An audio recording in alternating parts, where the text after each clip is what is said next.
আপনার মেয়ের চরিত্র খারাপ, আপনার বোনেরও চরিত্র খারাপ। আপনার বোন পরপুরুষের সাথে নষ্টামি করতে গিয়ে ধরা পড়ে, আর আপনি জোর গলায় বলেন প্রবাসীর বউ পরকিয়া করতে গিয়ে কট। ফাইজলামো শুরু করেছেন মিয়া। আপনার বোনের বিয়ে দেওয়ার আগে আপনি জানতেন না? আপনার বোন বিয়ে করার আগে জানতো না সে যাকে বিয়ে করতে যাচ্ছে ওই ব্যক্তিটি একজন প্রবাসী? কেন বিয়ে দিয়েছিলেন? আপনার বোন কেন বিয়ে করেছিল? সারা বাংলাদেশে কয়জন প্রবাসীর বউ পরকিয়া করেছে সেটার আজকে প্রমাণ দিয়ে যাবেন।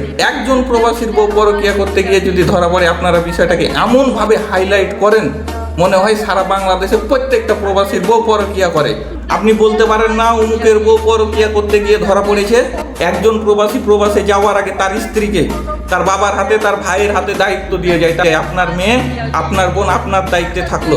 আপনি কেমন পিতা, আপনি কেমন ভাই দায়িত্ব পালন করতে পারেন না? আপনার বোন কিভাবে পরকিয়া করে, আবার সেটা আপনি আবার বলেন প্রবাসীর বউ পরকিয়া করতে গিয়ে কট। আপনি বলতে পারেন না আমার বোন, আমার মেয়ে পরকিয়া করতে গিয়ে ধরা পড়েছে।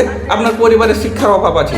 হ্যাঁ, আপনার পরিবারের শিক্ষার অভাব আছে। আপনি আপনার মেয়েকে, আপনার বোনকে শিক্ষা দিতে পারেননি। নিজে দায়িত্ব নিতে শিখুন, মানুষের উপরে দায়িত্ব চাপিয়ে দিবেন না।